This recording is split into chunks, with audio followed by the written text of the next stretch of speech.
தொல்காப்பியம் கேட்கக்கூடிய அனைத்து தமிழ் உள்ளங்களுக்கும் என் வணக்கம்.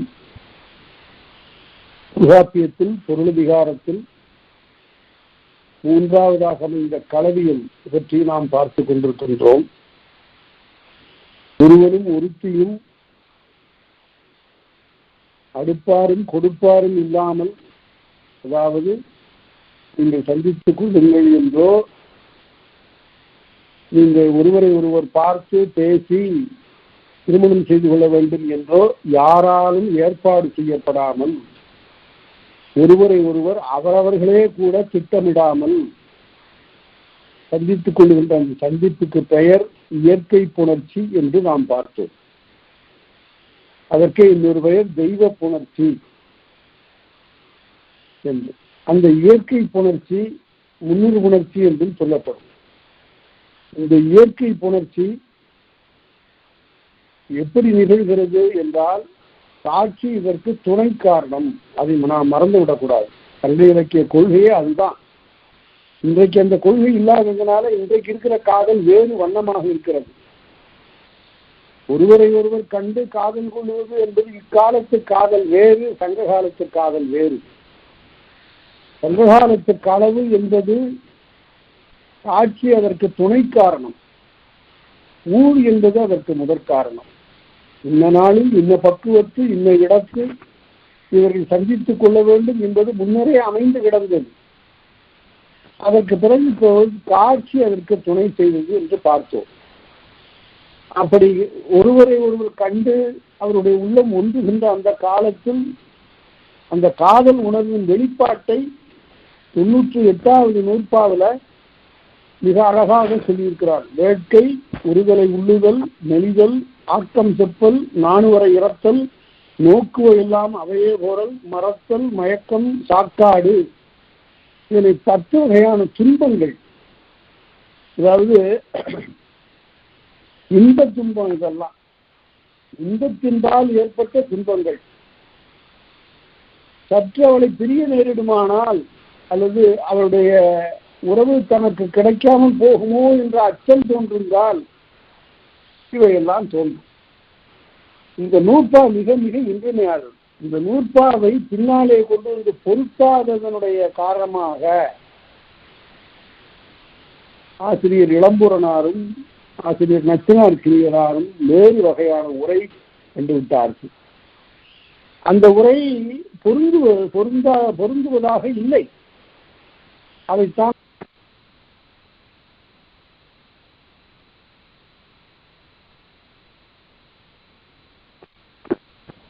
கேட்கல.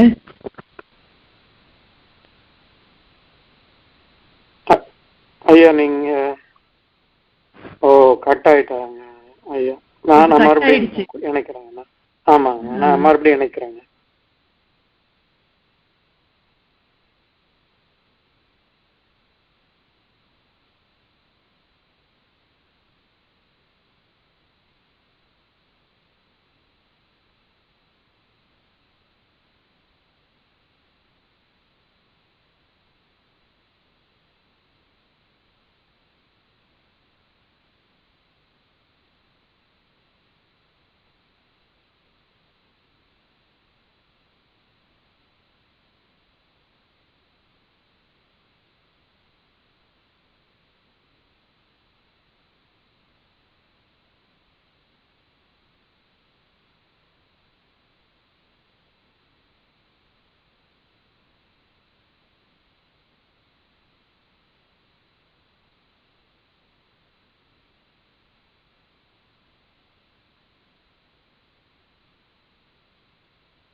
நீங்க பேசலாம் ஐயா.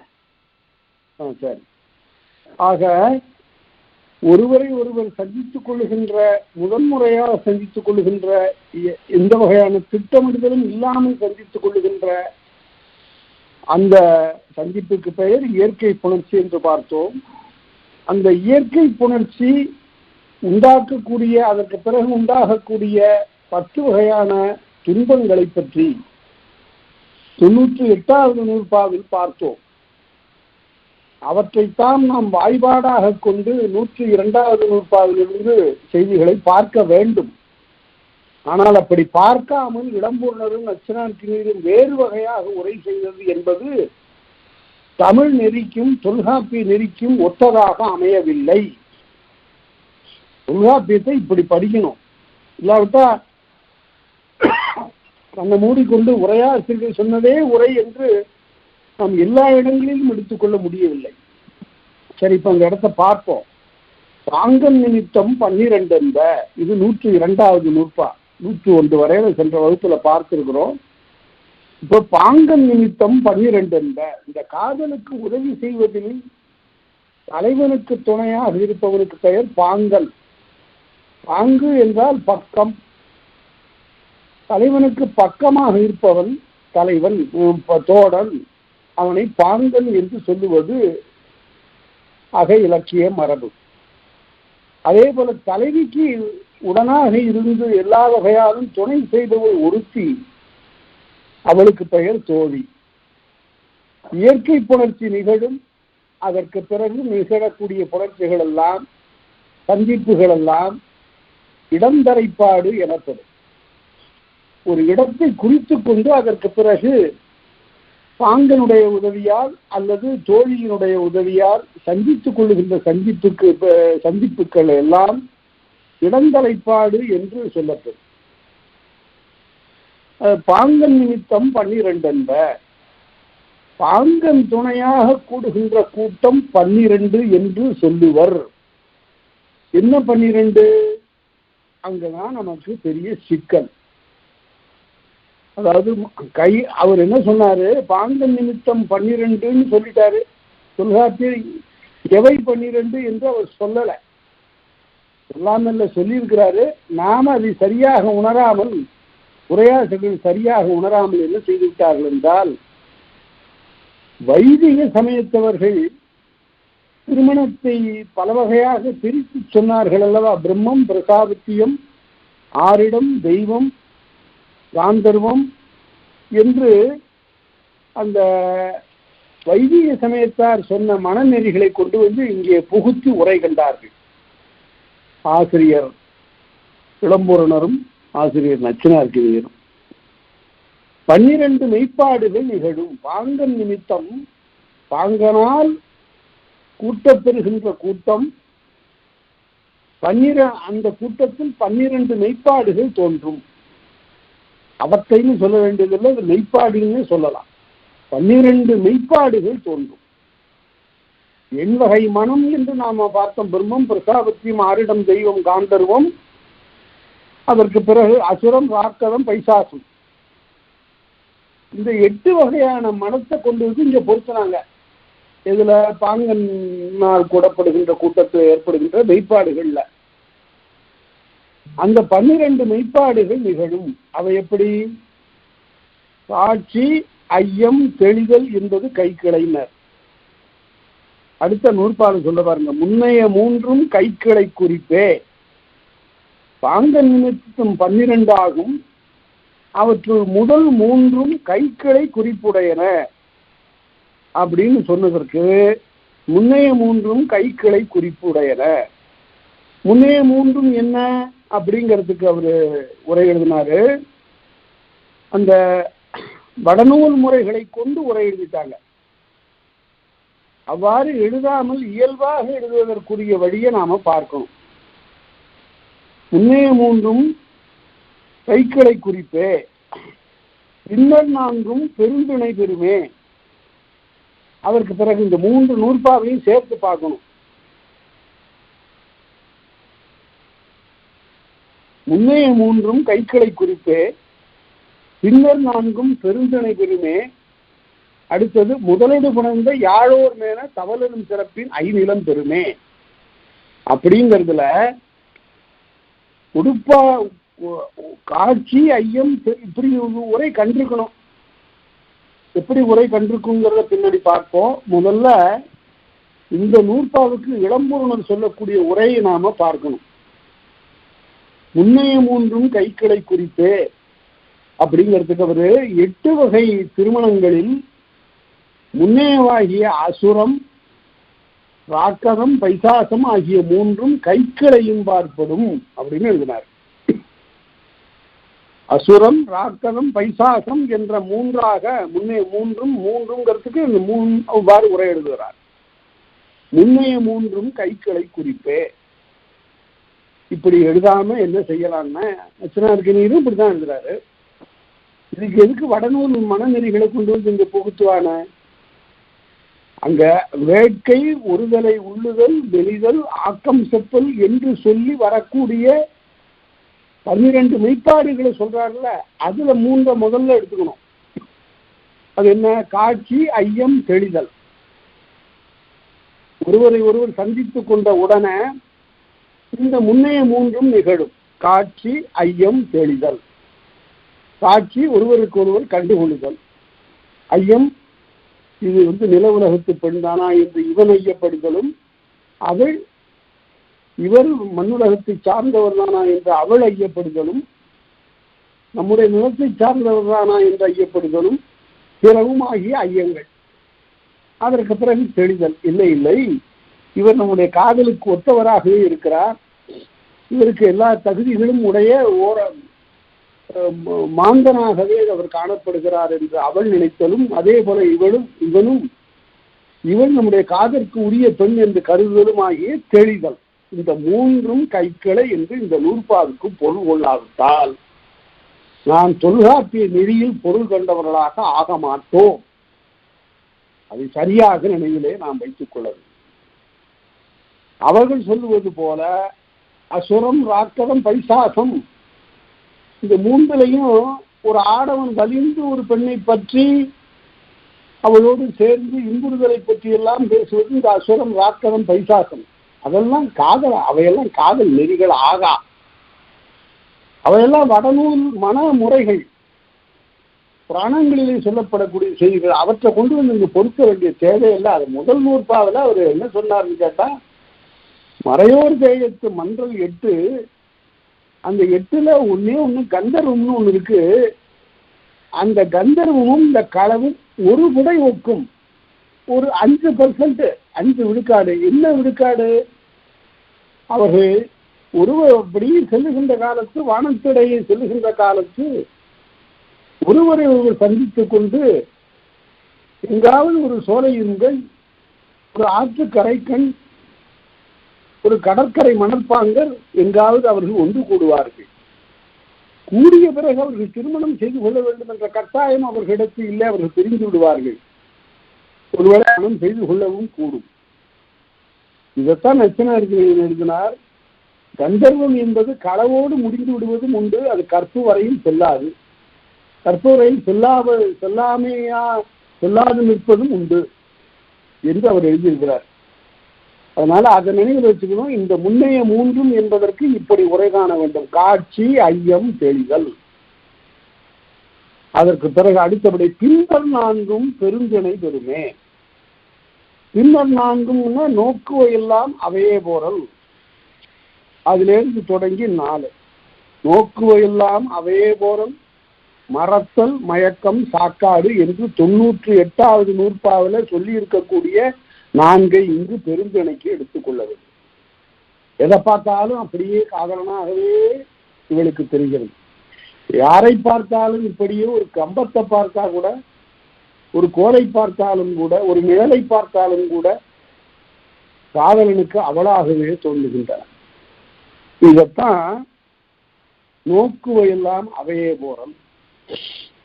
அதற்கு பிறகு மறத்தல், நினைத்து நினைத்து கடைசியில உள்ளம் அப்படியே வேறு எதையும் நினையாதவாறு எல்லாவற்றையும் மறத்தல், பிற எல்லாவற்றையும் மறத்தல் என்று பொருள்காணும். காதலியை மறந்து விடுதல் என்றோ காதலனை மறந்து விடுதல் என்றோ பொருள் காணக்கூடாது. அதை தவிர மற்ற எல்லாவற்றையும் மறந்து விடுதல். அடுத்தது மயக்கம். நினைந்து நினைந்து உள்ளம் மெலிந்து உடல் மெலிந்து கடைசியில ஒரு மயக்கம் உறுதல், சாக்காடு வரையில கூட போயிடும். இதெல்லாம் பெருந்தனை. இதெல்லாம் அளவான காதலின்பார் படாத வெளிப்பாடுகள். இந்த 4ஐயும் பெருந்தனை என்று சொன்னார். அதற்கு அடுத்தபடியாக வரக்கூடியது இப்ப நமக்கு நல்லா தெரியும், கந்தர்வம். அதுதான் முதலோடு குணர்ந்த யாழோர் மேன தவளரும் சிறப்பின் 5 நிலம் பெருமேங்கிறதுக்கு 5 நிலங்களை பெறும் என்ற நச்சினார்க்கு நேரும். இளம்பூரணர் களவு, உடன்போக்கு, இற்கடத்தி, காமக்கிடத்தி, காதற்பரத்தை ஆகியவர்களால் நிகழ்கின்ற 5 வகை கூட்டம் என்றும் பொருள் கொண்டார். அவையெல்லாம் நேரான பொருள் ஆகா. கைக்கிளைக்கு 3, பெருந்திணைக்கு 4 என்று பார்த்தோம். பெருந்திணைக்கு 4 நோக்கு எல்லாம் அவைய போறல், மறத்தல், மயக்கம், சாக்காடு, இவை 4ம் பெருந்திணை என்று பார்த்தோம். இந்த 4, 3, 7 போக பாக்கி இருக்கிற 5 இருக்கிறதுனாலே இந்த 5 தான் கந்தர்வத்துக்கு நிகராக சொல்லப்படுகின்ற ஒரு களவியல். வேட்கை, ஒருதலை உள்ளுதல், மெலிதல், ஆக்கம் செப்பல், 4 வரை இறத்தல். இந்த 5ம் யாழோர் மேன யாழ் செய்து கொண்டு வரக்கூடிய அந்தரத்தில் வரக்கூடிய கந்தர்வர்களோட காதலோடு ஒக்கும் என்று இங்கும் பேசினார். அவ்வளவுதான். இனிமே அடுத்தபடியாக இடந்தலைப்பாடு பற்றி பேச போகிறார். இடந்தலைப்பாடுங்கிறது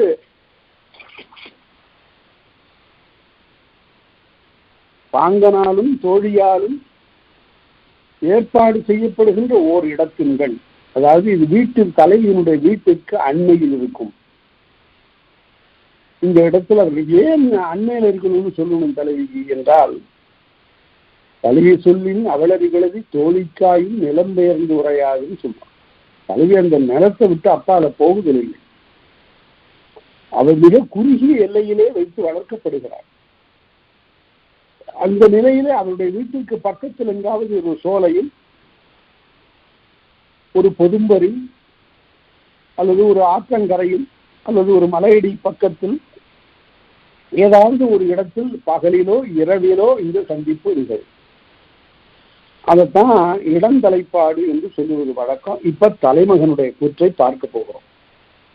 இது நீண்டதாக அப்படியே கதை சொல்லுவது போல் சொல்லிக் கொண்டு போகிறார். இந்த இடத்தில் நாம் ஒன்று நினைவு கொள்ள வேண்டும். இவற்றுக்கெல்லாம் இலக்கியங்கள் இருந்தன. அந்த இலக்கியங்களிலிருந்து அந்த பாடல்கள் என்ன சொல்லுகின்றனவோ அவற்றையே எடுத்து தொகுத்து வரிசைப்படுத்தி தொல்காப்பியர் இங்கு தலைமகனுடைய கூற்று என்று சொல்லியிருக்கிறார். அது என்ன தலைமகன் கூற்று? தலைமகன் இந்த இடத்துல அவன் உரை நிகழ்த்துவான், அதாவது அவன் பேசுவான். இது ஒரு நாடகம். முழுக்க முழுக்க பொருளதிகாரம் முழுமையுமே ஒரு நாடகம், நாடக உத்தியோடு அமைந்தவை. அது உண்மை வாழ்க்கையில் இருக்கக்கூடிய நிகழ்ச்சிகளை எடுத்து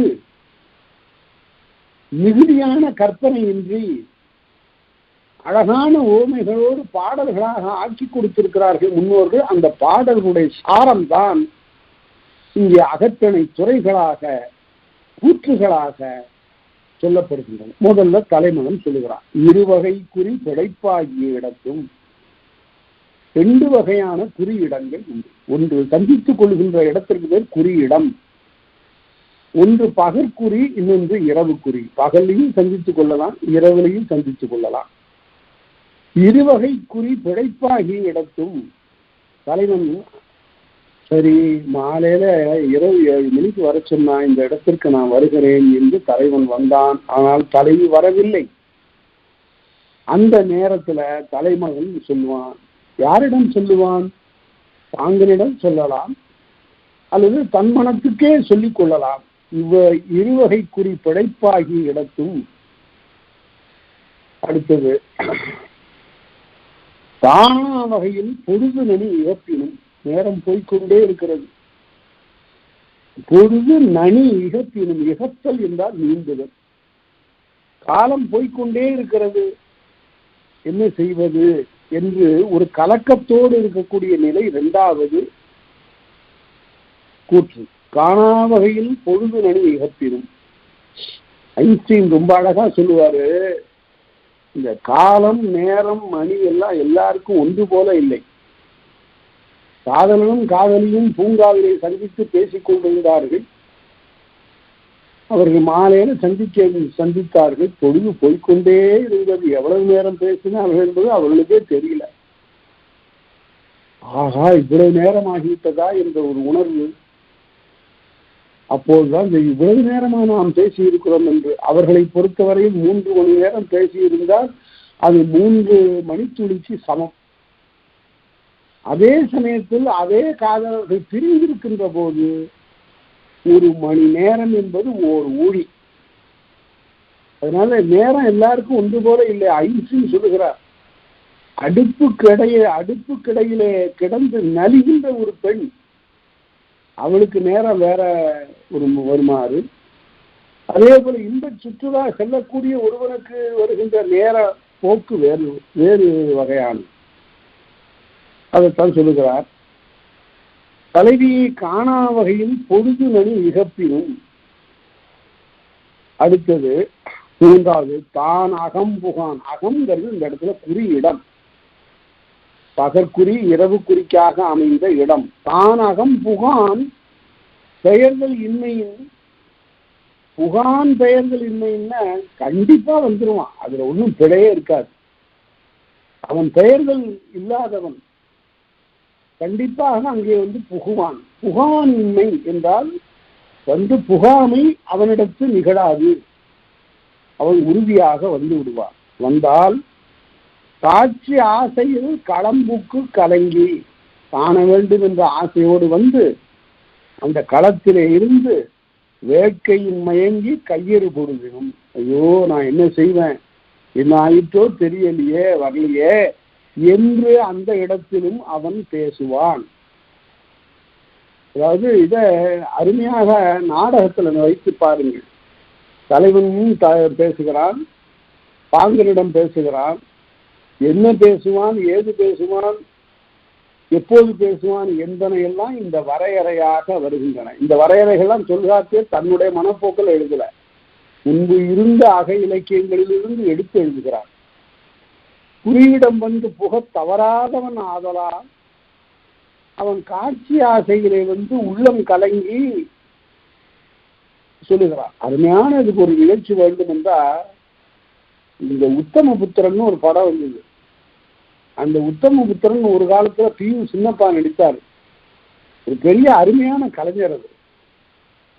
அவர் நடிப்பு மட்டுமல்ல, பல வகையான இசை கருவிகள் எல்லாம் இசைக்கக்கூடிய ஆற்றல் உள்ளவர், பாடுவார். அவர் தான் மனோன்மணியம் என்ற பாவலர் சுந்தரம் பிள்ளை எழுதிய நாடகத்துக்கு உயிர் கொடுத்தவர். அது திரைப்படமாக ஆக்கினார். அந்த காலத்தில் அது பலராலும் விரும்பி பார்க்கப்பட்டது. அவர் நடித்த மற்றொரு படம் உத்தம புத்திரர். அந்த உத்தம புத்திரன் பின்னாடி மறுபடியும் இப்போது புதிய படமாக ஆக்கப்பட்டது. அதுல இயக்குனர் ஸ்ரீதர் என்பவர் அதற்கு உள்ள கதை வசனத்தெல்லாம் எழுதி மாற்றி கொஞ்சம் எழுதினார். அதுல அந்த தலைவன் இங்கே மலைச்சாரலிலே காத்திருப்பான். இங்கே தலைவிக்கு போக முடியாத சூழல். அரண்மனையில அவளை நடனம் ஆட சொல்லிட்டாங்க. என்ன செய்வாவ? இல்ல நான் காதலனை பார்க்கணும்னு சொல்லாமா? அப்படியெல்லாம் அந்த கூற்று நிகழ முடியாதுங்க. இயல்பாகவும் அப்படிப்பட்ட நிகழ்ச்சி நிகழ முடியாது. அவ உடனே தான் நடனம் ஆடுவதாக ஒத்துக்கொண்டு அந்த நடனம் ஆடுறா. என்ன ஆடுறா? காத்திருப்பான் கமலக்கண்ணன் என்று அவள் அந்த பாட்டை பாடி ஆடுகிறாள். காத்திருப்பான் கமலக்கண்ணன் கனிந்து கனிந்து என்னை நினைந்து நினைந்து காத்திருப்பான் கமலக்கண்ணன் என்று பாடு. இதுதான் வேட்கையின் மயங்கி கையெறு பொழுதினும். அதாவது நல்ல புலமை உடையவர்கள் எழுதிய பாடல்கள் திரைப்படத்துல இடம்பெற்றாலும் கூட அவையெல்லாம் கூட இந்த தொல்காப்பிய துறைகளோடும் கூற்றுகளோடும் ஒத்து செல்லுகின்றன. பல துறைகள் அவற்றையெல்லாம் கூட ஆராய்ச்சி செய்யலாம். பின்னாடி வரக்கூடிய படங்கள்ல அத்தகைய இலக்கிய நோக்கெல்லாம் இல்லை. முன்னாடி வந்த படங்கள் எல்லாம் அப்படிப்பட்ட இலக்கிய நோக்கு அமையவே எழுதப்பட்டன. அவங்கெல்லாம் தொல்காப்பியம் படிக்கல, ஆனா தொல்காப்பியம் மரபு அவர்களுக்கு தெரிந்திருக்கிறது. காதல் மரபு தெரிந்திருக்கிறது, அந்த மரபின்படி உரையை எழுதியிருக்கார். அடுத்தது 4வது, புகாக்காலை புக்கதிப்பட்டுழி பகா விருந்தின் பகுதி கண்ணும். தலைவி தன்னுடைய வீட்டில் இருக்கிறா, தலைவன் வெளியே இருந்து பார்த்தான் ஒன்றும் காணும், சரி மெதுவா வீட்டுக்கே போயிடுவோம் என்று சொல்லி விருந்தினர் போல உள்ள நுழைகிறான். தான் புக தகுதியற்ற காலத்தில் புகாக்காலை புக்கு எதிர்பட்டு வீட்டுக்குள்ள போனோன்ன விருந்தின் பகுதியாகிய வழியும், ஒரு விருந்தினன் போல வந்த இடத்திலும் போகின்ற இடத்திலும் அங்க அவன், ஐயா நான் இந்த ஊருக்கு புதுசுங்க, இங்க ஒருத்தரை பார்த்துட்டு போலான்னு வந்தேன், அது சரியா இல்லை, அவங்க சந்திக்க இயல் இல்லை, யார் தலைவி வீட்டிலேயே போய் பேசுறான் என்று இவ்வாறு பேசுகின்ற இடத்துல அவனுடைய நிலைமை என்ன அருமையாக குறுந்தொகையில சித்தரிக்கிறான் பாருங்க. இப்படி தலைவன் தமரை கண்டு, தமர்னா தலைவனுடைய உறவினரை கண்டு பேசுகின்ற காலத்துல அவ யாரு இது பேசிட்டு இருக்கிறது, அம்மா இங்க வந்து பாரு, இது யாருன்னு பாரு, தெரியலையப்பா. மிகவும் பழக்கமான ஒருவருக்கொருவர் சந்தித்துக் கொண்ட அந்த உறவை அறியாததாக, முற்றிலும் அறியாததாக காட்டுகின்ற அந்த நிலையை குறுந்தொகை பாட்டு சொல்லுகிறது. 2 கலவி நம் காதலோடு 2 வகையான திருட்டுத்தனம் வெட்டர். எப்படி முரண்கொள் துப்பின் செவ்வேல் மலையின் முள்ளூர்கானம் நன்னுற வந்து அந்த மலையிடத்தை அங்கிருந்து அவ வருவார், வந்து கூந்தல் வைந்த விரவு மலர் உதிர்த்து என்னோட சந்தித்து பேசிட்டு இருப்பா. அப்ப என்ன செய்வா, காடு இல்ல, மேல இருக்கிற மரங்கள்ல இருந்து சில மலர்கள் உதிர்ந்திருக்கும் அவ தலையில. வீட்டுக்கு போகும்போது இந்த கூந்தல் நல்லா அவிழ்த்து இந்த மலர்களை எல்லாம் தன் மீது இருக்கக்கூடியவற்றை எல்லாம் கீழே சிதறி விட்டு சந்தித்தது தெரியாமல் எந்த விதமான தடமும் புலப்படாத வகையில் திரும்ப வீட்டுக்கு திரும்புவாள். கூந்தல் வேய்ந்த விரவு மலர் உதிர்த்து சாந்துளர் நறுங்கதுப்பு எண்ணெய் மீறி அந்த சந்தனம் தரவப்பட்ட கன்னங்களை எல்லாம் எண்ணெயை போட்டு தொடச்சி எடுத்துட்டு அமரா முகத்தளாகி கொஞ்சம் கூட பொருந்தாத ஒரு முகத்தோடு, முற்றிலும் வேறுபட்ட முகத்தோடு சமரோரன்மை வைகரையானே போய் அங்கு காலையில வேற வகையாக இருப்பாள். இவரிடத்து 2 வகையான உணவு, அதைத்தான் பின்னாடி பார்த்து எழுதினார் கண்ணதாசன், 2 மனம் வேண்டும் அப்படின்னு எழுதினார். அதனால இவரிடம் 2 வகையான உள்ளங்களை இவள் கற்பித்துக் கொள்கிறாள். ஒன்று காதலனுக்கு நெருக்கமாக அறிமுகமான உள்ளம், இன்னொன்று அவனை யாரோ என்று கருதக்கூடிய அயலானாக கருதக்கூடிய உள்ளம். இவை 2ஐயும் இந்த துறை காட்டுகிறது. அடுத்தது 5வது, வேளாண் எதிரும் விருப்பின்னும் தலைவி உதவி செய்ய கண்டு. அது என்ன உதவி, நான் வந்து ஒரு குறியிடத்துக்கு வருகிறேன் என்று சொன்னவாறு அவள் வருகிறாள், அதுதான் உதவி. குறிக்கண் எதிர்ப்படல் என்று எழுதுகிறார் இளம்பூர்ணர். சொன்ன இடத்துக்கு அவள் சொன்னவாறு வந்துட்டான். அதுதான் வேளாண்மை என்றால் உதவி செய்தல் என்று பொருள். என்ன சொல்லு பாருங்க, அது வேளாண்மைங்கிறது என்ன, இந்த காலத்துல விவசாயங்கிறான். விவசாயங்கிறது வட சொல், வேளாண்மைங்கிறது அருமையான தமிழ் சொல். வேளாண் என்று சொல்ல, வேளாண் பல்கலைக்கழகம் என்று சொல்லலாம். வேள் என்றாலே மண்ணுக்கு உரியவன் என்று பொருள். ஆடு விடலை கோவேள் குருசில் தோன்றல் இன்னென்ன தலைமக்கள் பெயரே என்று சொன்னான் இலக்கண ஆசிரியர். இதெல்லாம் தலைமக்களுக்குரிய பெயர்ல வேள் என்பது தலைவனுக்குரிய பெயர். அந்த காலத்துல மிகப்பெரிய தமிழறிஞர்களுக்கு தமிழ வேள் அப்படின்னு பட்டம் கொடுத்தாங்க. தமிழுக்கு தலைவனவன்.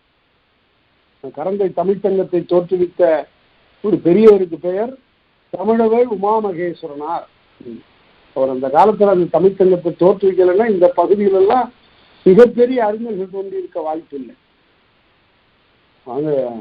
4ஆம் தமிழ்ச்சங்கத்தை மதுரையில பாண்டித்துறை தேவர் தோற்றுவித்தார் என்றால் அதனை தொடர்ந்து 1909 கரந்தை தமிழ்ச்சங்கத்தை தோற்றுவித்தார் தமிழவேள் உமாமகேஸ்வரனார். அவருக்கு தமிழவேள் என்று பட்டம்.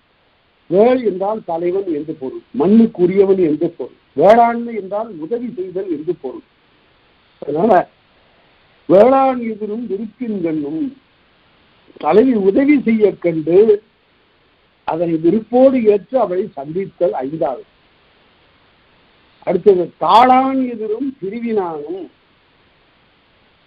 முயற்சி காரணமாக ஏதாவது ஒரு முயற்சி செய்ய வேண்டும், ஒரு பொருள் ஈட்ட வேண்டும், அல்லது வேந்தன் பகைக்கு அனுப்புவான், இப்படி வேறு செயல் காரணமாக தலைவியை பிரிய நேரிடும். தாளான், தாள் என்றாலே முயற்சி என்று பொருள். தாள் என்றால் கால் என்று பொருள்.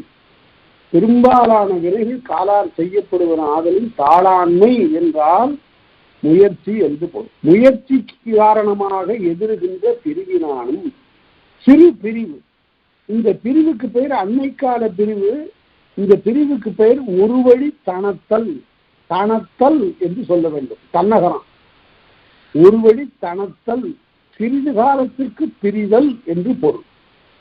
இந்த தாளாண்மை வேளாண்மை எல்லாத்தையும் பிற்காலத்து நீதி நூல்கள் அருமையாக சொன்னார். வேளாளன் என்பான் இருந்திருக்க உண்ணாதான், ஆளாளன் என்பான் முயற்சி உடையது, கோளாளன் என்பான் மறவாதான், இம்மூவர் கேளாக வாழ்தல் இனிது. இந்த மூன்று பேரும் உறவாக நாம் வைத்துக் கொள்ள வேண்டும் என்று சொன்னார். சரி, அவன் என்ன சொல்லிட்டு போவான் தலைவன்? அப்ப பிரிய வேண்டிய காலத்து வினையே ஆடவர் குயிரேன்னார். வினை செய்கிற தலைவன் காதல் இடையே கூட தன்னுடைய வினையை மறந்து விடக்கூடாது. அதனால அந்த வினை காரணமாக பிரிந்து செல்லுகிறவன் ஏதேனும் ஒரு தொழில் பொருட்டாக, பகையை தனித்தல் பொருட்டாக, போர் செய்தல் பொருட்டாக பிரிகின்ற காலத்து அவன் என்ன சொல்லுவான்? இன்றே சென்று வருவது நாளை. அருமையா இலக்கியம் சொல்லுகிறது. இன்று சென்று நாளைக்கு வந்துடுவேன் என்று சொல்லிவிட்டு இப்போ வருவது நாளை. குன்றிழி அருவியின் வெந்தேர் முருக. அதனால குன்றம் ஒழுகக்கூடிய அந்த பகுதிக்குரிய தலைவனே, தலைவியே, இன்று சென்று நான் நாளை வருவேன் என்று சொல்லி சொல்லுகிறான். இந்த இன்று சென்று நாளை வருதல்ங்கிறத இப்படியெல்லாம் சங்க இலக்கியம் படித்ததுனால்தான் கம்பன் எப்படி எழுதுனான்னா, இன்று போய் போர்க்கு நாளை வா. அது வால்மீகி ராமாயணத்தில் இல்லை இந்த காட்சி. இன்று போய் போர்க்கு நாளை வா என்னன் நாகிழங்கமுகின் வாழைதா ஒரு கோசலனாவுடைய நாடுடைய வள்ளல். அந்த பாட்டு மறக்க முடியாத பாட்டு. இதுல ராவணன் எல்லா ஆயுதங்களையும் இழந்துட்டு நிராயுத பாணின்னு எழுதுவான். கருவியற்றவனாக, போர்க்கருவி அற்றவனாக நிற்கிறான். அவனுடைய 20 கைகளும் தொங்குகின்றன. கைகளில் ஏந்துதற்குரிய கருவி எல்லாம் போய்விட்டன. அப்போது ராமன் பார்த்து சொல்லுகிறான், அதுதான் தொல்காப்பிய நெறியில, தொல்காப்பிய புறத்தணியில் காட்டுகின்ற அந்த நெறியில அவன் சொல்லுகிறான், ஆளையா உனக்கு அமைந்த யாவும் இன்று மார்க்கம் அமைந்த பூளையாயின. புயல் காற்றில் அடிச்சு போன பூளை பூ மாதிரி எல்லாம் போயிட்டு, இன்று போல் போர்க்கு நாளை வாவென நல்கினன் நாகிலங்கமையின் வாழைதா ஒரு கோசல நாடுடைய வள்ளல். அதனால அவ்வாறு இன்று போய் நாளையும், அதுபோல இங்க தலைவன் சொல்லுகிறான், நான் இன்றைக்கு போயிட்டு நாளைக்கு வந்துடுவோம்மா. இவ்வாறு கூற்று நிகழும். 7வது 400 நெஞ்சு அழைப்ப விடுத்தற்கண்ணும். தலைவிக்கு நாணம் மிகுதி ஆயிடுச்சு. ஏனென்றால் ஐயோ வீட்டுல தேடுவாங்களே, அதனால நான் போகணுமே, நான் இங்கே வந்து அயலானாகி உன்னோடு நான் நின்று கொண்டிருக்கிறேனே என்று சொல்லுகின்ற போது அவருடைய நாணத்தை அகற்றுதற்கண்ணும். விடுத்தற்கண்ணும் என்றால் நாணத்தை போக்குகின்ற இடத்திலும் வெட்கத்தை அகற்று. இல்லை யாராவது ஏதாவது பேசுறா என்ன பண்றது அப்படின்னு அதுக்கு அவன் சொல்றான் பாருங்க. இது திருவள்ளுவர் 1143வது குறள்ல, உறாதோ ஊரறிகவை.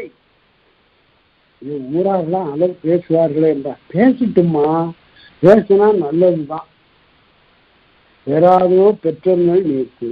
அந்த அலர் வந்துட்டாவே நான் உன்னை அடைஞ்சது மாதிரியுமா. ரொம்ப பேச்சு ஆரம்பிச்சதுனாவே அப்புறம் அதற்கு ஒரு வழி பிறந்துடும். இவ்வாறு தலைவி நாணப்பட்ட போது அந்த நாணத்தை அவளிடமிருந்து அகற்றுவதற்காக பேசுகின்ற பேச்சு இந்த 7வது. அடுத்து எட்டாவது வரைதல் வேண்டி தோழி செப்பிய புரைதீர் கிளவி புள்ளிய எதிரும். அப்ப உடனே இந்த முதல் சந்திப்பிலேயே தலைவி என்ன சொல்லிடுறாருன்னா, சரி சரி அதெல்லாம் சரியா வராது, நான் தொடர்ந்தெல்லாம் சந்திக்க முடியாது, நான் திருமணம் செய்து கொள்ள வேண்டியதுதான், அதற்குரிய ஏற்பாடுகளை செய்க என்று அவள் சொல்லுவாள். என்னுடைய பெற்றோர்களோட வந்து என்னுடைய பெற்றோர்களுக்கு வந்து பெண்கள் சொல்லுவாள். என்ன மரபு பாருங்க, அவர்கள் தாமாக மணந்து கொள்ளுதல் என்பது கந்தர்வத்தில் இருக்கலாம், இங்க கிடையாது. இவ்வாறு அதற்கு பிறகு பெற்றோர்கள் இசையாத நிலையில் தான் உடன்போக்குகள். இப்போது என்ன ஆயிற்று என்றால், உடனே வரைதல் வேண்டி தோழி செப்பிய புரைதீர்கள், புரைன குற்றம், புரைதீர்களது குற்றமில்லாத சொல், இந்த பேதை பெண் என்னை மணந்து கொள்ளுங்கள் என்று சொல்லுவார். பின்னும் களவுழுக்கம் கூறி வேண்டுதல். அவன் என்ன சொல்லுவான், இல்லம்மா இன்னும் கொஞ்ச நாள் போகட்டும், நான் அவனை சந்திக்கிறேன், தொடர்ந்து 2-3 முறை சந்திக்கிறேன், அதற்கு பிறகுதான் நம்ம பேசணும்னு அவன் சொல்லுவான். அவன் பின்னும் களவுழுக்கம் வேண்டி சொல்லுவான். அத்தகைய கூற்றும். அடுத்து வரைவு உடம்படுதல். வரைதல் என்றால் மணந்து கொள்ளுதல் என்று பொருள். தனக்கென்று வரையறைப்படுத்திக் கொள்ளுதல், உறவை மிக நெருக்கமாக ஆக்கிக் கொள்ளுதல், வரைவு உடம்படுதல். சரி, நான் அதற்கே ஏற்பாடு செய்யறேன்.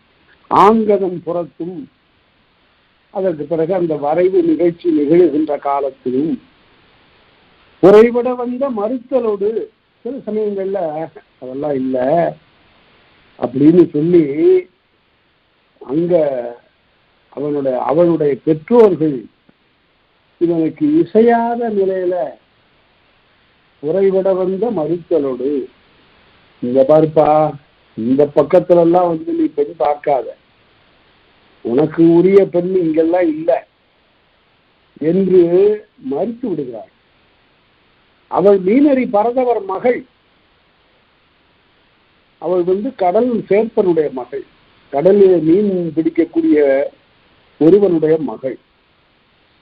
இவனோ வேறு நிலத்திலிருந்து அங்கிருந்து வந்து இவளை பார்த்து காதல் கொண்டு பிறகு மனம் செய்து கொள்ள வேண்டும் என்று அவளுடைய தோழியுடன் சென்று கேட்கிறான். அம்மா, என்னுடைய தலைவியை நான் விரும்புகிறேன், நான் மனம் செய்து கொள்ள வேண்டும் என்று சொல்லுகிற போது அருமையான ஒரு பாடல், நலம் சார் விழுப்பொருள் கொடுப்பினும். அந்த காலத்துல இருந்த பழக்கம் என்னன்னா, பெண் வீட்டாருக்கு மணமகன் ஏதாவது பொருளை கொண்டு வந்து கொடுக்கணும். நான் இவளோடு இல்லறம் நடத்துவதற்கு அடையாளமாக இந்த பொருள்களை எல்லாம் நான் இப்போது கொண்டு வந்து கொடுக்கிறேன். அதற்கு பெயர் பிற்காலத்துல பரிசம் ஆச்சு, பரிசம் போடுறது. அந்த காலத்தில் இவ்வாறு மகற்கொடை நிகழக்கூடியவர்களுக்கு அளிக்கின்ற ஒரு அன்பு பொருள்.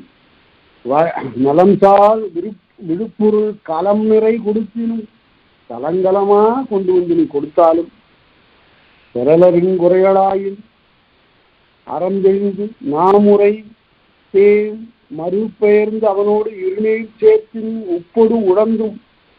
அப்படி சொல்லிட்டா அதெல்லாம் இங்க நடக்காதுப்பா, நீ போயிட்டு வான்னு சொல்லிட்டா உடனே நான் சும்மா விட்டுருவேனா?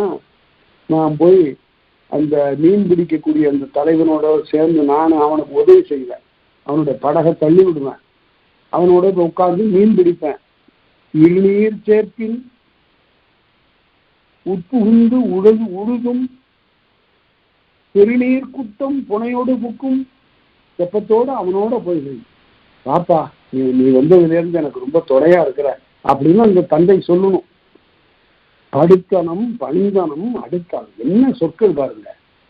அவனோடு துன்பத்திலே உழந்து அவனுக்கு பணிந்து நின்று அவன் சொன்ன வேலையெல்லாம் கேட்டு அதற்கு பிறகு தருகுவன் கொள்ளோ, அப்படி இருந்தா கொடுத்துருவான்ல பெண்ண அப்படின்னு சொல்றானா. இப்படி ஒரு கூற்று அருமையாக அகப்பாடல்ல. என்ன பாட்டுன்னு கேட்டீங்க, அகநானூறு 280 இந்த செய்தி வருகிறது. இப்படியாவது நான் பெற்றுடுவேன் அப்படின்னு சொல்றான் இந்த கூற்று. ஆகிய இவையெல்லாம் கிழமூன்மேன என்மனார் புலவர்.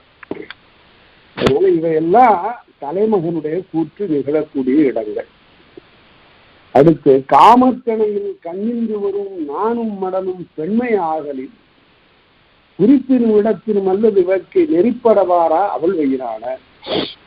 என்ன செய்வது? ஒரு மிகச்சிறந்த ஒரு பெரிய பண்பாடு ஒரு நாகரிகம்.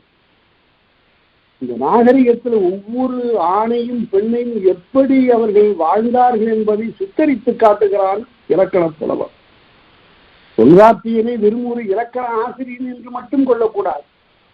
வேறு நிலத்து இலக்கண ஆசிரியர்கள் எல்லாம் எழுத்தை பற்றியும் சொல்லை பற்றியும் பேசிக் கொண்டிருந்த ஒரு காலத்தில் அவற்றோடு நில்லாது தொல்காப்பியம் பொருள் என்று சொல்லி வாழ்க்கையின் பாங்கை இலக்கியமாக எப்படி ஆக்குவது என்பதற்காக ஆக்கிய அதிகாரம்தான் பொருளதிகாரம். அதைத்தான் இங்கு பார்க்கிறேன். காமத்திணையில் கண்ணின்று வரும் நானும் மடனும், அவளுக்கு நானும் மடம் ஆகிய இரண்டு வரும். நான் என்ன இந்த இரண்டு என்ன என்று முன்பே விளக்கி இருக்கிறேன். நாணம் என்பது எல்லாருக்கும் பொது. ஆணுக்கும் நாணம் உண்டு, பெண்ணுக்கும் நாணம் உண்டு.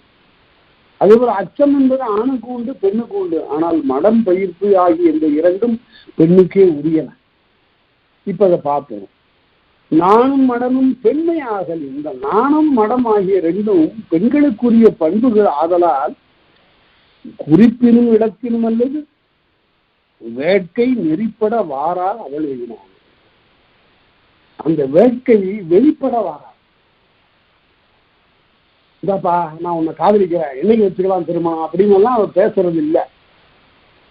அவள் அளவற்ற நாணத்தின் காரணமாக அவள் பேசாம அடந்தையாக இருப்பாள்.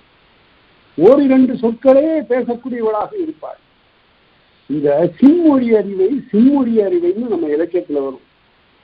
அதிகமாக பேசுகின்றவளாக பெண்ணை படைக்க மாட்டான் இலக்கிய ஆசிரியர். சிலப்பதிகாரத்துல அப்படிதான் நான் கோடு போட்டு காட்டுறது உண்டு. எப்படி என்றால், முதல்ல கோவலன் தலைநாள் இரவிலே கண்ணகியை கண்டபோது அவன் பாட்டுக்கு அள்ளி விடுறான் பாராட்ட. அலையடை பிறவா மணியே என்கோ, அலையடை பிறவா அமிழ்தே என்கோ, பல வகையாக அவன் பாராட்டுகிறான். இளங்கோவடிகள் எப்பேற்பட்ட குறியாக்கட்டுரை பல பாராட்டுகிறார். மனசுல குறிப்பில்லாம என்னென்னமோ பேசுறான். அவன் பாட்டு பைத்தியம் பிடித்தது போல பேசுகிறான். எல்லாத்தையும் அவ கேட்டுட்டு இருக்கிறான். அவத்த ஏதாவது பேசினாளான்னா பேசியிருப்பா, ஏதாவது ஒன்று ரெண்டாவது பேசாமலா இருந்திருப்பா. அதை அவள் சித்தரிக்க, அவர் இளங்கோடிகள் சித்தரிக்கவில்லை. பேசியிருக்கிறாங்கிறதுக்கு எங்க குறிப்பு இருக்கு? அவருடைய சொல்லை கேட்டு அந்த சொல்லை அவள் ஒலிக்கின்ற அழகு பார்த்து அவள் பேசுகின்ற சிறப்பை நோக்கி அவன் சொன்னா, குடலும் யாழும் அமிர்தும் குடைத்தனும் மடலை கிழவிக்கு ஒவ்வாதாகி கிளியும் தங்கான் அடைந்தன. கிளியே காத்துட்டு போயிடுச்சுமா, நீ பேசுற பேச்சை கேட்டு இப்படி நம்மளால பேச முடியலன்னு. குடலும் யாழும் அமிர்தும் குடைத்ததல்லவா உன்னுடைய பேச்சு அப்படின்னு சொல்றதுல இருந்து அவள் ஏதோ பேசியிருக்கிறா, ஆனால் காட்டவில்லை. அதுதான் நாடகம். உலகத்தில் நிகழ்ந்ததையெல்லாம் நிகழ்ந்தவாறு காட்டுதல் நாடகம் இல்லை. எப்படி இருக்கணுமோ அப்படிதான் காட்டும். ஏதோ பேசினான், கோவலன் பேசிய பேச்சே காட்டினான். அதற்கு பிறகு அடுத்தபடியாக அவளும் தோழியும் தேவந்தியும் சந்தித்துக் கொள்ளுகின்ற காலத்துல, என்னுடைய கணவனை நான் பிரிந்திருக்கிறேன், உள்ளம் வருந்தி இருக்கிறேன், அப்போது நான் ஒரு கனவு கண்டேன் என்று தான் கண்ட ஒரு தீய கனவை தேவந்தியிடம் சொன்னவுடன் தேவந்தி அந்த இடத்துல சுருக்கமாக இந்த கனவை சொல்லுகிறார். தேவந்தி உடனே சொல்லுகிறாள், இந்த ஊர்ல இருக்கிற சோமகுண்டம் சூரிய குண்டம் என்ற ரெண்டு குளம் இருக்கு, அங்க போய் குளித்து மூழ்கிட்டு அங்க மன்மதனுடைய கோயில் இருக்கு, அங்க போய் நான் வழிபாடு செய்தால் உனக்குள்ள குறை போகும் சொல்லுகிற போது ரெண்டு சொற்களை சொல்லுகிறார். வீடு அன்று, அவ்வளவுதான். எமக்கு அது தகுதி உடையது அன்று. அப்படியெல்லாம் காம வேலையெல்லாம் போய் தொடக்கூடிய நெறி உடையவள் இல்லை நான். எனக்கு என்னுடைய கணவனை தொழுதலே என்னுடைய கடனாகும் என்பதையெல்லாம் அடக்கி வீடு அன்றுன்னு ரெண்டு சொல். அப்புறம் கோவலன் வந்துடுறான். வந்த உடனே எல்லா பொருளும் போயிடுச்சுன்னு அப்ப மூணு சொல் சொல்றான். முதல்ல ரெண்டு சொல், இப்ப மூணு சொல். சிலம்பு உள கொள்க. எல்லாம் போயிடுச்சு அப்படின்னு வருகிற போது கவலைப்படாதீங்க, இதோ என்னுடைய கார் சிலம்புகள் இருக்கின்றன, இவற்றை விற்று நாம் எல்லாவற்றையும் செய்யலாம் என்று உணர்த்துகின்ற வகையில மூன்று சொல். சிலம்பு உள கொள்க. அப்புறம் ரெண்டு பேரும் பயணப்பட்டு வேற்றூர் போகிற போது பேசாமல் உடனே வருகிற போது கால் வலிக்குது, இன்னும் பூம்புகாரே விட்டு நகரல, அப்படியெல்லாம் நடந்து பழக்கம் இல்லை, காலில் கொப்புளங்கள் கொண்டு விட்டன. அப்போது அவ கேட்டா மதுரை மூதூர் யாது, மூன்று சொற்கள். இப்படி சிறிது சிறிதாக ஏன் பேசிட்டு இருக்கிறவளா காட்டணும் என்றால் அதிகமா பேச போறான். பேராமன்னா செப்புவதுடைய கொட்ட போறாங்க வழக்கு மன்றத்துல. அப்படி பேசாதவள் பேசினாள் என்று சொல்லுகின்ற போதுதான் நமக்கு வியப்பும் அதிர்ச்சியும் ஆகிய வெளிப்பாடுகள் எல்லாம் தோன்றும். இதுதான் நாடகத்தை அப்படி வளர்த்து கொண்டு போகிற ஒரு நெறி. அதைத்தான் இங்கேயும் பார்க்கிறோம். உண்டார்கள் அல்லது அடிமரா காமம் போல் கண்டார் மகிழ் செய்தல் இன்றுன்னு எழுதினார் திருவள்ளுவர். கல்லு எடுத்து உண்டவர்களுக்கு தான் கல்லு, ஆனா காதல் என்பது பார்த்து கொண்டாலே போதுமே அப்படிங்கிறார் திருவள்ளுவர். அதனால் அதைத்தான் பின்னால ரொம்ப அருமையாக பற்றியெல்லாம் எழுதியிருக்காரு. அதை பிறகு பார்ப்போம். காமம் சொல்லா நாட்டம் இன்மையும், இந்த கண் இருக்குத, இந்த கண் தன்னுடைய விருப்பத்தை முந்தி அது சொல்லிவிடும். காமம் சொல்லா நாட்டம் இன்மையும் ஏமுறை இரண்டும் உலகன முடிவ, நானும் மடம் என்று மேலே சொன்னார்ல, அதுதான். இந்த ரெண்டு பண்புகளும் எதற்காக? அவையெல்லாம் தலைவிக்கு கவசங்கள். தலைவியை காப்பாற்றக்கூடிய இந்த நாணம் மடம் என்பன ரெண்டும் படைக்கலங்கள்னு சொன்னான் புலவன் புகழேந்தி நலவென்பாவில். நாற்குணமும் நாற்படையான்னு சொன்னான். 4 குணங்கள் என்பது அவளுடைய மெலிவு அல்ல, அது வலிவு. அவை 4ம் நற்பண்புகள் அவளை பாதுகாப்பன. காமத்தை சொல்லாத கண் உலகத்தில் இல்லை. எனவே அவற்றை எப்படி வெளிப்படுத்துவது என்பதற்கு தடையாக இருப்பன இந்த நாணமும் மடனும். இது தலைவர்களை பாதுகாப்பன என்று எழுதினார் இளம்பொருளர். அடுத்து சொல்லுதல் மொழிதல் அருமைத்தாகலின் அல்ல கூற்று. அடாடா, அல்ல கூற்று. அந்த இடத்துல என்ன? பேசாமை இருப்பதே அவள் வையினான அவளிடத்து உடம்படாத கூற்று. இசைவு இல்லாதவள் போல காட்டுதல் அல்ல கூற்றுங்கிறது. இசைவு இல்லாதவள் போல கண்ணினாலே சற்று மறுத்து காட்டுதல். அது கலித்தொகையில ரொம்ப அனுபவம். என்ன பேசிட்டே இருக்கிறையா, நீ யார்? நீ சொல்லலோம்பு, இன்னும் அதிகமா பேசாத என்று சொல்லுகிறாள் அந்த கலித்தொகை தலைவி. அதனால இவள் தான் அதிகமாக பேச மாட்டாள், தன்னை அதிகமாக பாராட்டி பேசுவதற்கும் இடம் கொடுக்க மாட்டாள். இப்படி ஒரு கட்டுப்பாட்டிலே இருக்கக்கூடிய நிலையில் இருப்பதுதான் தலைவியினுடைய பங்கு. இவன் பேச பேச அவள் என்னங்கிறத காட்டுறாரு. இப்ப முதல்ல தலைவன் கூற்று பார்த்தோம். அவன் பேச பேச இவருடைய நிலை என்ன? இவ பேச மாட்டான். ஏன் பேச மாட்டா? நாணம் மடம் காரணமாக இவ பேச மாட்டான். அடுத்தது தலைவி கூற்று. மறைந்தவர் காண்டல் மறைந்து பார்த்தல். சினிமா பாட்டு நினைவுக்கு வரணும்.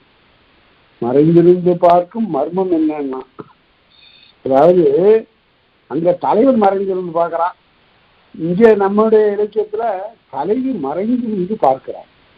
அதுல ஒரு மகிழ்ச்சி. நேராக பார்க்க முடியாது, யானோக்குங்காலே நிலநோக்கும் தான் திருவள்ளுவர். அதனால அவள் மறைந்திருந்து பார்த்து மகிழ்ச்சி அடைகிறாள்.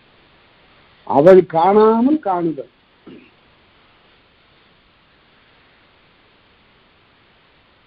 அடுத்து தற்காட்டு உறுதல். தன்னை அவன் காணுமாறு நிறுத்திக் கொள்ளுதல்.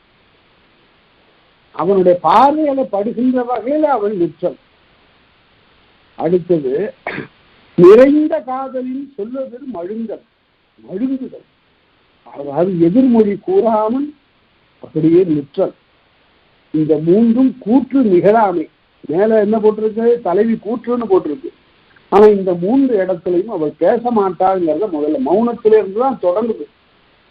முதல்ல ஒன்றும் பேசாமை. மௌனம்ங்கிறது வட சொல்லு. தமிழ் சொல் சொன்னா வாய் வாழாமை, வாழாமைன்னு போடணும். வாழாமை, வாய் வாழாமை என்று அதற்கு பேர். அடுத்தது வழிபாடு மறுத்தல். இந்த வேட்கை குறிப்பு கண்டு பொதுவா தலைவன் பக்கத்துல நின்று பேசுகின்ற போது அதற்கு உடம்படாது மறுத்தல். நாணத்தின் மிகுதியினால் மடத்தின் மிகுதியினால் தன்னுடைய வேட்கை குறிப்பை தலைவன் காட்டுகின்ற போது அதற்கு உடன்படாது நிற்றல், மறுத்தல். அடுத்து மறுத்து எதிர்கோடல், பிறகு ஏற்றுக்கொள்ளுதல். முதல்ல மறுத்தல், பிறகு ஏற்றுக்கொள்ளுதல். அடுத்தது பழிதீர் முழுவதும் சிறிதே தோற்றல். இந்த உடன்பாடு என்பது எப்படி காட்டுறாங்க? சிறிது முறுவல். திருவள்ளுவர் போல இதில் சிறப்பாக முகைமுக்குள் உள்ளது போல் வேதை நகைமுக்குள் உள்ளது ஒன்று உண்டு அப்படின்னாரு. அந்த மலரை அவர் அவ்வளவு கூர்ந்து பார்த்திருக்கிறார். மெல்ல அது கட்ட விழுகிற போது அது முட்டா இருக்கிறது மொக்குன்னு இப்போதும் வழக்கில் இருக்கு. அது முகை மொக்கு. அது என்ன முகை மொக்கு? முகிழ்கின்ற மொக்கு, கட்ட அவிழ்கின்ற மொக்கு. மெல்ல அப்பதான் முதல் இதழ் அப்படி வெல்ல விரியுது. அது போல இந்த பெண்ணினிடத்து ஒரு நகை மொக்கு தோன்றுகிறது. நகை மொக்கு ஒரு சிரிப்புனா ஓசைப்பட சிரிக்கவில்லை, பற்களையெல்லாம் காட்டி சிரிக்கவில்லை, இதழ் கோட்டி சிரிக்கிறார். இதழ் சிறிது நெழுகிறது.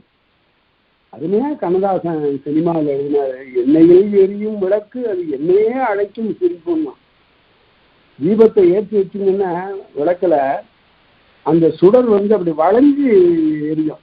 அதுபோல இந்த இரண்டு இதழ்கள்ல தோன்றக்கூடிய அந்த சிரிப்பு இருக்குத, எண்ணெயில் எரியும் விளக்கு அது என்னையே அழைக்கும் சிரிப்புன்னா. அதுதான் முகைமுக்குள் உள்ளது போல் தேவை நகைமுக்குள் உள்ளது ஒன்று உண்டு. பரிவீர் முருவன் சிறிதே தோற்றம். ரொம்ப படித்து படித்து பார்க்க இன்பம் பயப்பது. அந்த பெற்றோர் கோவலனுடைய பெற்றோர்கள் வருகிறார்கள். கோவலன் பிரிந்து மாதவி வீட்டில் தங்கி இருக்கக்கூடிய காலத்தில் நம்முடைய மருமகள் எப்படி இருக்காளோ தெரியலையே என்று வருத்தத்தோடு இருக்கக்கூடிய அவளை பார்க்க வருகிறார்களால் கோவலனுடைய பெற்றோர்கள்.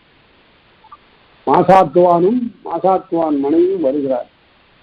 வருகிற போது இந்த பெண் அழுது தலைவிரி கோலமாக இருந்தால் எப்படி? அவளுக்கென்று ஒரு அறம் இருக்கிறது. ஆகவே அவள் எல்லாம் நல்லா ஒழுங்கான ஒப்பனையெல்லாம் செய்து கொண்டு வாங்க மாமி வாங்க மாமா என்று அதுக்கு பேரு ஒரு முறுவலை காட்டுகிறாள். அந்த முறுவலுக்கு இளங்கோ பேர் சொன்னாரு வாயல் முறுவல். வாயின உண்மை, வாயல் முறுவல் உண்மை அல்லாத முறுவல். வாயல் முறுவல் சிறிதே தோற்று, அதுவும் கூட ரொம்ப வாங்க என்று. அதுதான் ஒரு நாகரிகம். எவ்வளவோ குறை இருக்கின்ற காலத்தும் இந்த குறையை காட்டிக்கொள்ள. ஏன் காட்டிக்கல? அவர்கள் உள்ளம் துன்பப்படக்கூடாது என்பதற்காக. 2 பேருக்கும் துன்பம் இருக்கிறது. அது 2 பேருக்கும் துன்பம் இருந்தாலும் காட்டிக்கல. எப்படி என்றால், ஒரு வீட்டுல ஒரு கால்படி தான் அரிசி கிடைச்சது. அதை சோறாக பொங்கி அந்த தலைவி தட்டுல கொண்டு வந்து வச்சுட்டு நான் சொல்லுகிற, பிள்ளைகளா சாப்பிடுங்க. தன்னுடைய கணவனை கூப்பிட்டா, நீங்களும் சாப்பிடுங்க, எனக்கு பசிக்க. அவ சொல்றாங்க, எனக்கு பசிக்கவே இல்லை, எதுவும் தெரியல, நேரத்துல இருந்து அப்படியே வயிற்றுல ஒரே வலி, பசிக்கல. அவளுக்கு நிறைய இருக்கு பசி, அவ பசிக்கலன்னு. தலைவன் சொல்லுகிறான் உடனே, எனக்கும் தாம்மா, எனக்கும் என்னமோ தெரியல, பசிக்கல, என்னமோ நேற்றுல இருந்து எனக்கும் சரியா இல்லை, நான் சாப்பிட முடியாது இன்னைக்கு அப்படின்னா. பிள்ளைகளை இதை பார்த்துட்டு சொன்னாங்க, எங்களுக்கும் பசிக்கலப்பா. இதுதான் குடும்பம். இதைத்தான் சித்தரிக்கிறது நம்முடைய இலக்கியம். அதாவது மடவோர் காட்சி நாணி கடையடைத்து, ஐயோ இதை யாராவது பார்ப்பாங்களே, நம்ம குப்பை கயிறை சமைத்து சாப்பிட்றோமேங்கிறத உடனே பெரிய குடும்பம் இவ்வாறு பசி இருந்தும் கூட பசி இல்லாததாக நடிக்கிறது. அதுதான் சொல்லுகிறான். பரிதீர் முருவல் சரி, அந்த நிலையிலும் கூட மகிழ்ச்சியை காட்டுதல். அடுத்தது கைப்பட்டு கலங்கிடும். உடனே உடன்பட்டதற்கு வருந்துகிறார். இன்னும் நம்ம பாட்டுக்கு சரின்னு நம்ம காதல் கொள்ளலாம் என்று சொல்லிவிட்டோமே, சிறிது முறுவல் வழியா காட்டி விட்டோமே, இது தவறாயிற்றே, நம்முடைய குடும்ப நிலை என்ன ஆகுது, என் செய்தேன் என்று கலங்குதல். கைப்பட்டு கலங்கினும் நானும் மிக வரினும். அது நற்றிணையில 172 இந்த 172வது பாட்டுங்கிறது தமிழனுடைய பண்பாட்டு ஆவணம்.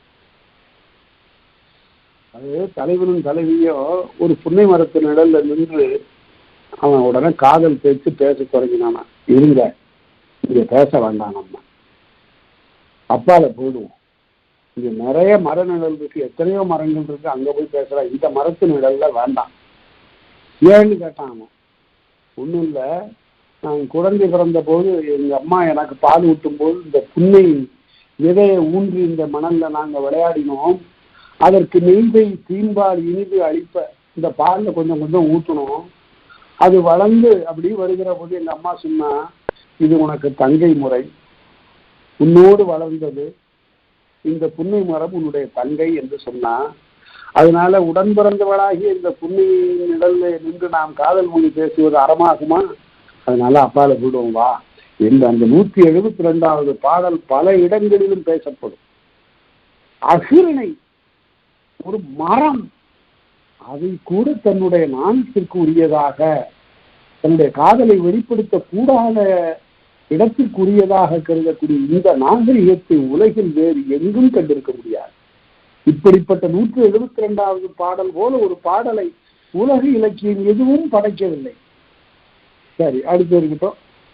நானும் மிகவரினும் இட்டு பிரிவு இறங்கினும் தலைவன் சரி போயிட்டு வர்றேன் என்று சிறிய பிரிவை காட்டி அப்பால் போகின்ற காலத்தில் அந்த பிரிவுக்காக இறங்கி முடியக்கூடிய இடத்திலும் அருமை செய்து அயர்த்தினும் தலைவன் தனக்கு அரியானாக போய்விடுவானோ என்று அயர்தல்.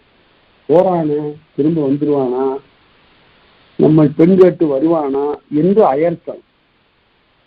வந்தபடி எண்ணினும் திரும்ப மறுபடியும் இடந்தலைப்பாடு பெற்று வருகிறான். வருகிற போது வாராத போது அப்படியே துடித்தா. வந்தபோது என்னையா வந்துட்ட, திருமணத்துக்குள்ள ஏற்பாடு நடந்துதான் இல்லையா? 1179 குரல் குறித்து வைத்திருக்கிற 1179வது குரல், வாராக்கால் துஞ்சா ஆயிடை வரின் துஞ்சான். தலைவன் வரவில்லையே என்று கண் கலங்கும். அப்புறம் அவன் வந்துட்ட பிறகு அப்பவும் இந்த கண்ணு தூங்காது, என்ன போயிடுவானோ என்று அது ஆக மொத்தத்துல தலைவிக்கு உறக்கமே இல்லை என்பதை அதை சொல்லுகிறான். வந்தபடி எண்ணினும் அவ்வாறு கழித்தாலும் விட்டு உயிர்த்து அழுங்கினும் மனம் விட்டு தோழியிடம் சொல்லுகிறார். தோழியிடம் மறையாது சொல்லி வருந்துகிறார். என்ன சொல்லுகிறார்? எனக்கு அவனுக்கு இப்படி ஒரு சந்திப்பு ஏற்பட்டது தோழி, நான் அதை இப்பதான் உங்ககிட்ட சொல்றேன். இனிமே நான் இதை அறிவிப்பேங்கொள் அறிவியேங்கொள், பெற்றோர்களிடம் சொல்றதா இல்லையாங்கிறத நீதான் சொல்லணும். இருபார்பட்ட சூழ்ச்சி ஒருவார் சேர்ந்தென்று தோழி, நினைச்சு மறுகிற என்ன செய்யறதுன்னு தெரியல. பெற்றோர்களிடம் சொல்ல வேண்டும் என்றால் நீதான் சொல்லணும். அப்படி சொல்லலாமா சொல்ல வேண்டாமா என்று அகநானூற்றில் 52வது பாட்டுல இதை பற்றி கூற்று நிகழ்கிறது. அடுத்து நொந்து தெளிவு ஒழிப்பினும் தலைவன் தெளிவித்த போது நொந்து கொண்டு அதனை ஏற்காது விடுதலை. எல்லாம் ஒன்றும் கவலைப்படாத, நம்முடைய காதல் வெற்றி பெறும் என்று சொல்லுகிற போது அதெல்லாம் இப்படிதாங்க நீங்க சொல்லுவீங்க, எனக்கு அச்சமாக இருக்கிறது என்று ஏற்காமல் பேசுதல். அச்சம் நீடினும் தலைவன் ஒரு சந்திப்புக்கும் மறு சந்திப்புக்கும் இடையில கொஞ்சம் இடையீடு காட்டுவானே, ஆனால் அச்சம் அவளை உறுத்தும். பிரிந்த வழி கலங்கினும் அவன் பிரிந்து போகின்ற போது வருந்துவாள். அடுத்து பெற்ற வழி மறியினும் அதற்கு பிறகு அவன் திரும்ப வருகின்ற போது மகிழ்ந்து தோழியிடம் பேசுவார். அடுத்து வருந்தோடிற்கு அருமை கூறி வாயில் கூறினும். இதுக்கெல்லாம் பாடல்கள் நிறைய இருக்கின்றன. அதையெல்லாம் சொல்லிக்கொண்டா ஆண்டு கணக்கில் அது போகும். வருந்தோடிற்கு அருமை கூறி வாயில் கூறினும், வருவதற்கு இடையூறாக அமைந்தவற்றை வாயில் கூறினும். இந்த வாயில்ங்கிறது தோழிங்க, தோழியிடம் சொல்லுகிறான். என்ன ஆயிற்று? தோழி சொல்லுகிறான், தோழி நீ ஒன்றும் கவலைப்படாத, வந்துடுவா, எவ்வளவோ இடையில இடர்பாடுகள்லாம் இருக்கும். ஏதோ நேற்று மழை பெஞ்சிருக்கு, நடுவில் அந்த அருவி வெள்ளம் பெருகி ஓடணும், அதை கடந்து வரணும். அப்புறம் இரவுல கொடிய விலங்குகள் எல்லாம் உழவுகிற காடாக இருக்கிறத பார்த்துத்தானே வரணும் என்று தோழி கூறுகின்ற இடத்தில் வரும் தொழிற்கு அருமை கூறி வருகின்ற அந்த தொழிலுக்கு இடையீடுகளை சொல்லி இப்படியெல்லாம் இடையூறுகள் இருக்கும் என்று கூறி தோழி சொல்லுகின்ற காலத்தும் தலைவி கூற்று நிகழ்த்துவாள். எப்படி? நல்லென்றே யாமும் நடி இரவாச்சு இல்லவின்றி இருந்து அடங்கினரே மக்கள் எல்லாம் பேச்செல்லாம் ஓஞ்சு போய் எல்லாம் தூங்கிட்டாங்க. முனிவின்று நனந்தலை உலகமும் தூங்கு, உலகமே தூங்குது ராத்திரி. ஓரியான் மன்ற செஞ்சாதார் திரும்ப 6வது பாட்டு. நான் ஒருத்தி தான் தூங்காம இருக்கிறேன். என்ன கொடுமை இது, இந்த உலகத்திலே ஒரே ஒரு உயிர் தூங்காமல் என்று தோழியிடம் சொல்லுகிறார். இவ்வாறு சொல்லுகின்ற இடத்திலும் கூறிய வாயில் கொல்லாக்காலையும் தலைவனுக்கு சார்பாக பேசுகிறார் இந்த தோழி. அப்படி பேசுகின்ற போது அதனை ஏற்காதம்மன் பேசுவாள். கூறிய வாயில் கொல்லாக்காலையும் தோழி கூறுவது ஏற்றுக்கொள்ளாமல் பேசுகின்ற இடத்திலும் அப்புறம் மனைப்பட்டு கலங்கி சிதைந்தபடி தோழிக்கு நினைத்தல் சார்ந்த அருமறை உயிர்த்தலும். மனைப்பட்டு கலங்கி வீட்டுக்குள்ளார கிடக்கிறார். அம்மா உற்று பார்த்து கொண்டே இருக்கிறாய் இவருடைய செயல்களை எல்லாம். எங்க போற, ஏன் நிக்கிற, அங்க இருந்து பார்க்கிற, இப்படியெல்லாம் பல வகையான தடைகளை கிளப்புகிறாள் இந்த தாய். அந்த இடத்துல அருமறை உயிர்த்தலும், அருமறைன்னா உள்ளத்துல மறைவாக வைத்திருக்கக்கூடிய செய்தியை எடுத்து தோழியிடம் சொல்லுகின்ற இடத்தில் நான் என்ன செய்யும் தோழி. தனித்தொகையில ஒரு அருமையான ஒரு பாட்டு, அதனுடைய கருத்தை நான் இங்க சொல்றேன் பாருங்க. தோழி, நான் காணாமல் உள்ள கடுங்கல்லை வெய்கூற நாணாமற் சென்று நடுங்க உரைத்தாங்க. என்ன உவமை, என்ன அழகு பாருங்க. ஒருத்த கல்லுக்கடையில போய் யாருக்கும் தெரியாம சாராயத்தை குடிச்சுட்டான். குடிச்சுட்டு வாயெல்லாம் தூய்மை செய்து கொண்டு அப்படியே குடிக்காதவன் போல ரொம்ப நிதானமா வர்றான். ஆனா உள்ள போயிருக்கிற கல்லு சும்மா இருக்குமா? அது தன்னுடைய வேலையை காட்டியது. அவனுடைய உடல் கிளர்ந்தது, மயிர் கூச்செறிந்தது, நல்ல அவனுடைய உடம்புல ஒரு செருக்கை அது உண்டாக்கியது. அப்படின்னு அவன் குரல் மாறுபட அவன் பேச தொடங்கிட்டான். அது மாதிரி காணாமை உண்ட கடுங்கள், யாரும் காணாமல் குடித்த கல்லானது நாணாமற் சென்று நடுங்க உரைத்தாங்க. வெட்கத்தெல்லாம் விட்டுட்டு இப்ப வெளியில போய் எல்லாத்தையும் பேச ஆரம்பித்தான். அது போல என்னுடைய தலைவன் எனக்கு ஒரு சரம் முல்லை சரத்தை கொடுத்தான். ஒரு காதும் கண்ணியுமாக முல்லை சரத்தை கொடுத்தான். அதை நான் வாங்கினேன். எங்க வாங்கினேன்? அந்த சோலையில அவன் என்னை வந்து சந்தித்த இடத்துல கொடுத்தான். அதை வாங்கி நான் வைத்துக் கொள்ள முடியாது. இது ஏது இந்த பூன்னு கேட்பா அம்மா. அதனால என்னுடைய கூந்தல் பெய்து முடித்தேன் மண், என்னுடைய கூந்தலை அவிழ்த்து அதுக்கு உள்ளார வச்சு கொண்டைய போட்டுக்கிட்டேன். தெரியாம, நீ யாருக்கும் தெரியாதுன்னு நினைச்சேன். ஆனா வீட்டுக்கு வந்து அதை மறந்துட்டேன். மறுநாள் அம்மா என்னுடைய செவிலி தலை வாருவதற்காக என்னை அழைத்த போது அதை மறந்து விட்டு அவள் முன்னாலே நான் உட்கார அவள் தலையை வாரினாள். பூ அன்னை முன் விழுந்தது அன்று அப்பூ, அந்த பூச்சரம் விழுந்தது. உடனே அன்னை நெருப்பு கை தொட்டவள் போல விதிர்த்து எழுந்து, நெருப்ப தொட்டவள் மாதிரி எழுந்திருச்சு. ஐயோ என்ன இது அப்படின்னா, அது என்ன நெருப்பாது, முல்லை மலர் தானே? என்ன இல்ல, இது இந்த பகுதிக்குரிய மலர் இல்லை, இது வேறு ஏதோ ஒரு காட்டுப்பூ. இது எப்படி உன்னுடைய கூந்தலிலே வந்தது? களவு வெளிப்பட்டது. இதைத்தான் சொல்லுகிறாள் தலைவி. இவ்வாறு தன்னுடைய உள்ளத்திலே மறைத்து வைத்திருக்கிற செய்தியெல்லாம் தோழியிடம் குட்டி பேசுகிறாள்.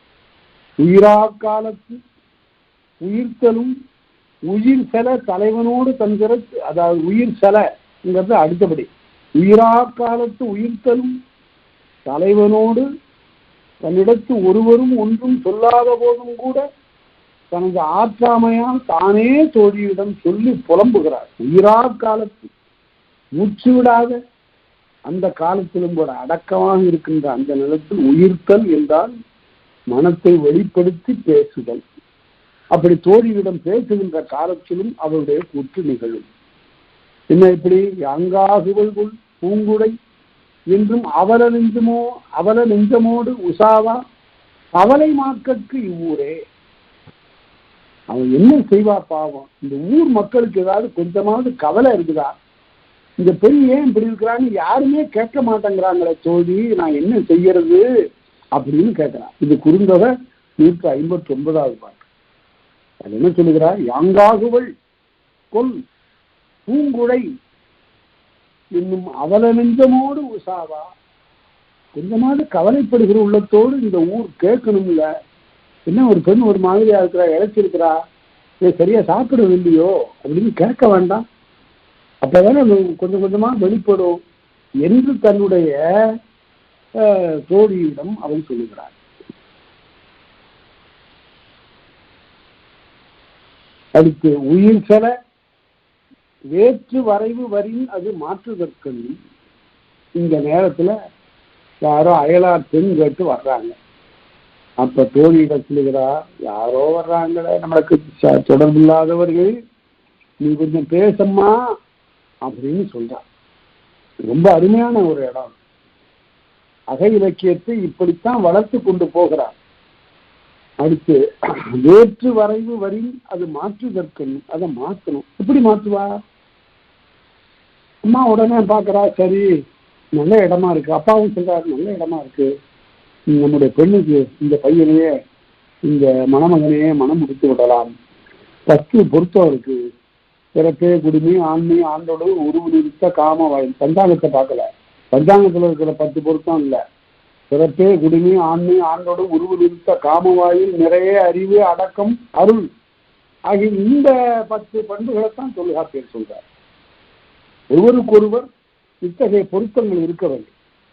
அதெல்லாம் இருக்கு. ஆகவே திருமணம் செய்து விடலாமே என்று எண்ணுகிற போது இவ மாட்டேன்னு சொல்ல முடியல, திருமணம் செய்து கொள்ளுகிறேன் என்றும் சொல்ல முடியல. அப்படி அழுது புலம்புவதை மறைத்து மறைத்து உள்ளம் அப்படியே வெடித்து விடும் போது இருக்கிறது. அந்த நிலையில் அவருடைய உள்ளம், அவருடைய உடல் இழைக்கிறது, கண்கள் மறைந்து நிற்கின்றன.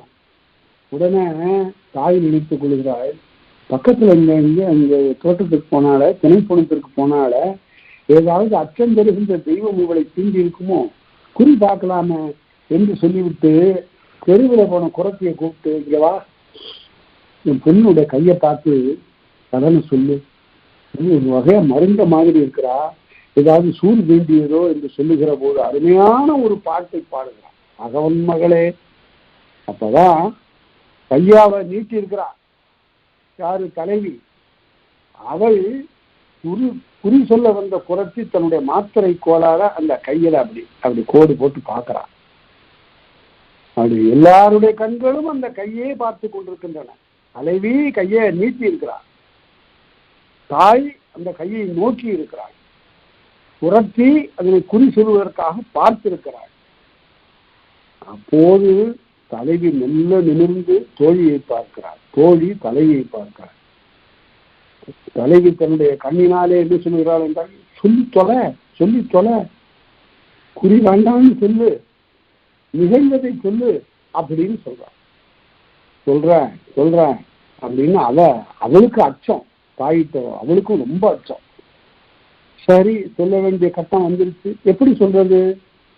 அம்மா அப்படின்னு சொல்லல, அவள்கிட்ட பேசுவதற்கு அச்சம்.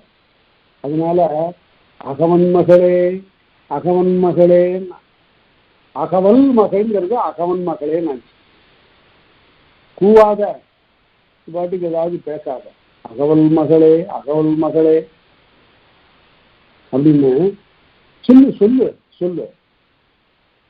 ஏதாவது சொல்லு அகவல். அது உடன்பாடாதான் வைத்துக் கொள்ள வேண்டும். நீ சொல்லு, குறிய சொல்லு. அகவல் அவதான் குறி சொல்ல போறாள், அவட்ட போய் குறிய சொல்லுன்னா அகவல் மகளே, அகவல் மகளே. உடனே தாய் விட்டு பார்க்கிறார், கம்முன்னு வந்துடுறான். மறுபடியும் எல்லாருடைய கண்ணும் கீழே கையை நோக்கி போகின்றன. உடனே தலை அப்போ தோழியை பார்த்து, என்னுடைய நிறுத்திட்டு அப்படியே தொடர்ந்து கொஞ்சம் சொல்லக்கூடாதா? சரி சொல்றேன். மனவுக்கு ஒப்பன்னு நன்னெடுங்கூந்தல் அகவல் மகளே. பவளங்களை போல அதான் நரைத்த கூந்தலை உடைய அனுபவம் வாழ்ந்த குரத்தியே நீ சொல்லு அப்படின்னு. உடனே தாய்க்கெல்லாம் சினம் வந்து விட்டது, குரத்திக்கு ஒன்றும் புரியல. அகோல் மகளே அகோல் மகளே பாடுக பாட்டே, இன்னும் பாடுக பாட்டே அப்படின்னு சொல்லிட்டு மனவுக்கோப்ப நன்னெடும் கூந்தல் அகோல் மகளே பாடுக பாட்டே. நீ பாடி இல்ல, அந்த பாட்டை பாடு, அந்த பாட்டை பாடு, அது நல்ல பாட்டு. அது என்ன பாட்டு? பாடுக பாட்டே, இன்னும் பாடுக பாட்டே, அவன் நன்னெடும் குன்றம் பாடிய பாட்டு. அவனுடைய அந்த மலையை பாடல, அதே பாடுன்னா அவ்வளவுதான். புரிய இன்னமும் வேண்டியதில்லை. யார் அந்த அவன்? அவன்தான், அவனே தான். இந்த அவன்கிற ஒரு சொல்ல வைக்கக்கூடிய இடம் அறிந்து வைத்து ஒரு குறி என்ற அந்த நிகழ்ச்சி நிகழாமலே ஆக்கிட்டா இந்த தோல். படிப்படியா இந்த சொல்ல ஒவ்வொன்றா விளக்கி பேசணும். இந்த வெளியை நிறுத்தி நிறுத்தி பார்க்கணும். அகவல் மகளே அகவல் மகளே அப்படின்னு உடனே நிறுத்தணும். என்ன அப்படிங்க? இல்லை இல்லை ஒன்றும் இல்லை, பாடுக பாட்டு. உடனே இன்னும் பாடுக பாட்டு மாதிரி பாடு பாடு, நீ பாடு பாடு, நீ பாடுமா, நீ என்ன பண்ணுவ, நீ பாடு, இன்னும் பாடுக பாட்டு.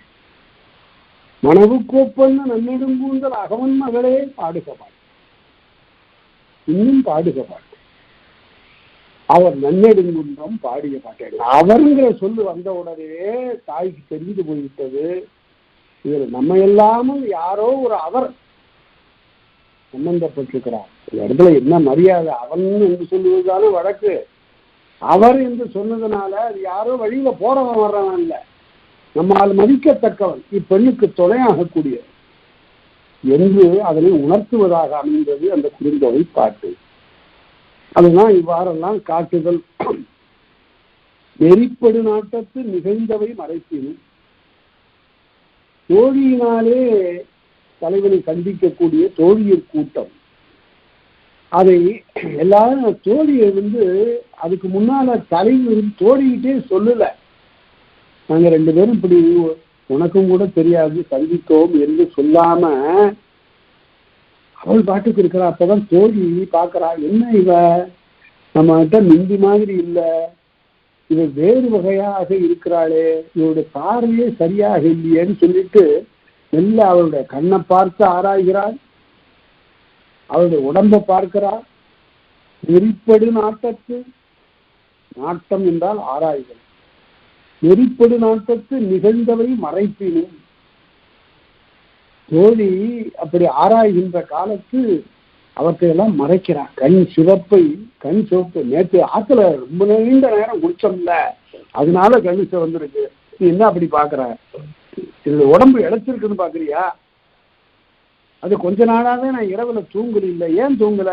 ஒரே பறவைகளோட ஒலி அதிகமா கேட்டுக்கிட்டு இருக்குல்ல, அதனால என்றெல்லாம் பேசுகின்ற அந்த பேச்சு, கண் சிவப்பு, மெய் வேறுபாடு ஆகியவற்றையெல்லாம் மறைத்தம்.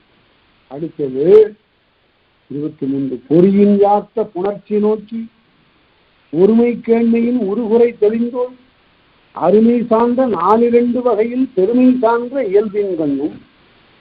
அந்த பொறியின் யாத்த புணர்ச்சின்னு என்ன? பொறிங்கிறது இந்த இடத்தில் ஊழ் என்பதை குறித்தது. ஊழினாலே ஏற்பட்ட, தெய்வத்தின் காரணமாக ஏற்பட்ட புணர்ச்சி, இயற்கை புணர்ச்சி நோக்கி ஒருமை கேள்வியின் உருகுறை தெளிந்தோள். அந்த ஊழினாலே உண்டான புணர்ச்சி கருதி நட்பினாலே தலைவன் வரைதற்கு குறை விடுவதனை தெளிந்த தலைவி ஒருமை கேள்வியின் உருகுறை தெளிந்தோள். திருமணம் செய்து கொள்ளாமல் இருக்கக்கூடிய குறையை நினைத்து அருமை சார்ந்த 4 வகையில் 8 வகையாக அவள் வருத்தப்பட்டு சொல்லக்கூடிய இடம். அதுன்னு 8 வகை சொல்லியிருக்காரு முந்தியே. முட்டுவயிர் கடறல், நினைவு மெய் நிறுத்தல், அச்சத்தின் அகரல், அவன் புணர்வு மறுத்தல், தூது முனிவின்மை, துஞ்சு சேர்தல், காதல் கைமிகள், கட்டுரையின்மை என்று தன்னுடைய மனம், இந்த இடம் தான் ரொம்ப இன்றிமையாகும். இவ்வளவு மாறுபாடு நடக்கின்ற காலத்து மனம் அழியாமை என்று எழுதுவார்கள். கடைசியில பாருங்க, மனம் அழியவில்லை, அப்படி ஒண்ணு இவள் தன்னை தானே இழந்து விடவில்லை. அவன்பால் இன்னும் அவன்பால் விருப்பம் இருக்கிறது, ஆனால் எந்த நிலையிலும் ஒரு எல்லை நீங்கி அவனோடு பழகி விடவில்லை. இதைத்தான் இந்த துறை காட்டுகிறது. 8 வகையாக முட்டுவயிர் கடறல், முனிவினை நிறுத்தல் என்றெல்லாம். முட்டுவயிர் கடறல்னு என்ன? ஒரு தடை வருகிற போது அவன் சொல்லுகிறான், தோழி சொல்லுகிறார், பெரிய இடர்பாடாக இருக்கிறது, உன்னை காண்பதே இந்த இரவுல இடர்பாடாக இருக்கிறது, நீயோ சரியான நேரத்துல வரவேதில்லை என்று சொல்லுகிற போது அவன் சொல்லுகிறான், எழுதினும் நிலவு வெளிப்படினும். அப்பதான் தோழி சொல்லுகிறாள் அம்மாட்ட கடைசியில இந்த காதலை வெளிப்பட சொல்லுகிற போது, என்னம்மா செய்யறது, உன்ட்ட அப்பயே சொல்லி இருக்கலாம், அச்சத்திலே வாழ்ந்தோம் நாங்க. இந்த தோழி இரவு நேரத்துல எழுந்து, என்னுடைய தலைவி இரவு நேரத்துல எழுந்து என்னோடு வந்து அந்த சோலைக்கு போய் தலைவரை சந்திக்க போகின்ற போது, நீ தூங்கிட்டு இருக்கிற நீர் திடீர்னு விழித்துக் கொள்வாய், நீ துயிலெழினும் நிலவு வெளிப்படினும். அன்னைக்கு இன்னும் பௌர்ணமியா இருக்கும், நிலவு திடீர்னு மேகத்துல இருந்து வெளியே வந்துடும்.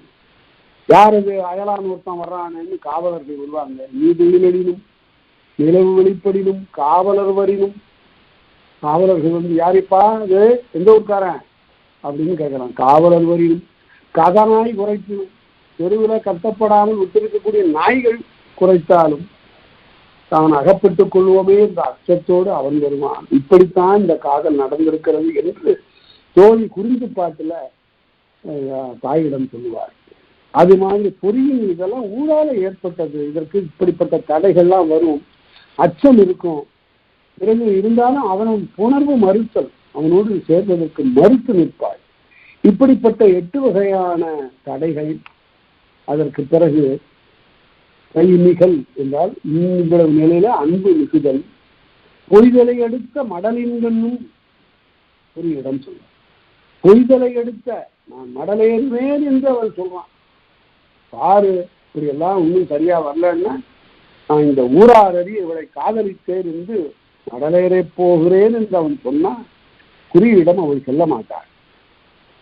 பொய்தலை எடுத்த மடலே, அது பொய்யானது, அவன் அப்படி மிரட்டுகிறான், அவளை விருட்டுகிறான்.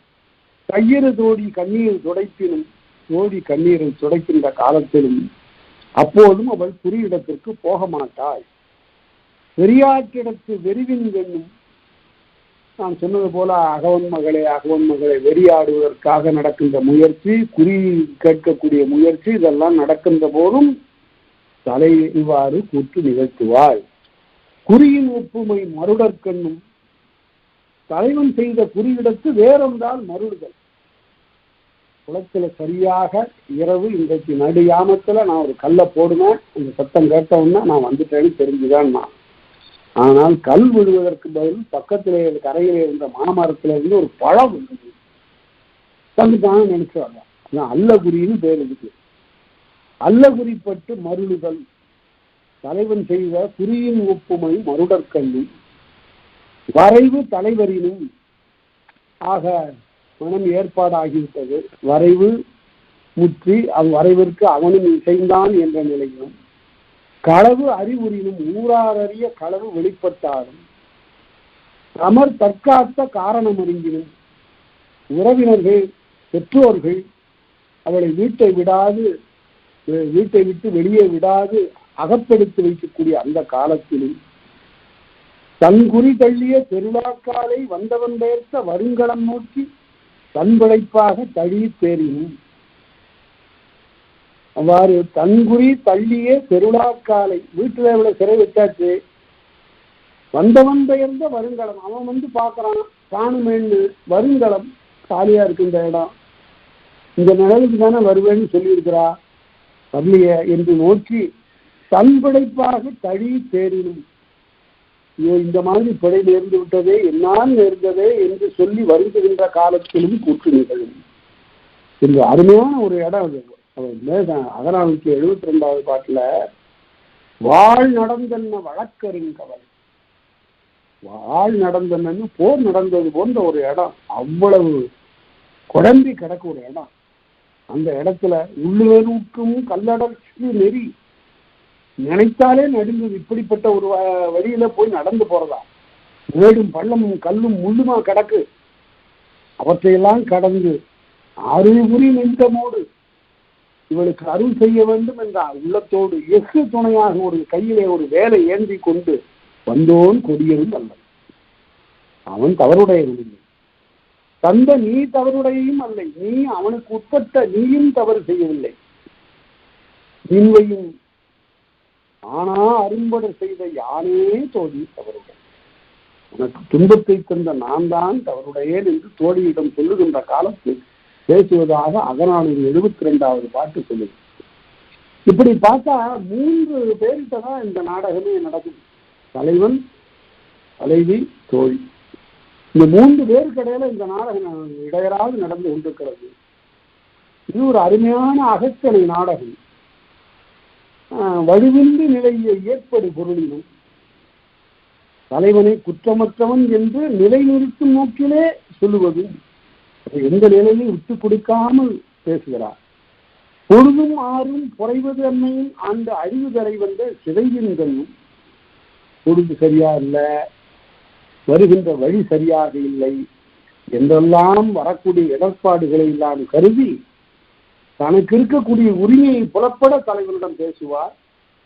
அதே போல அவனிடத்து ஏதாவது சிறிது பரத்தனை காணப்படில், அதாவது வேறுபட்ட உள்ளம் காணப்பட்டால் அதை கண்டிக்கிற வகையில பேசுவார்.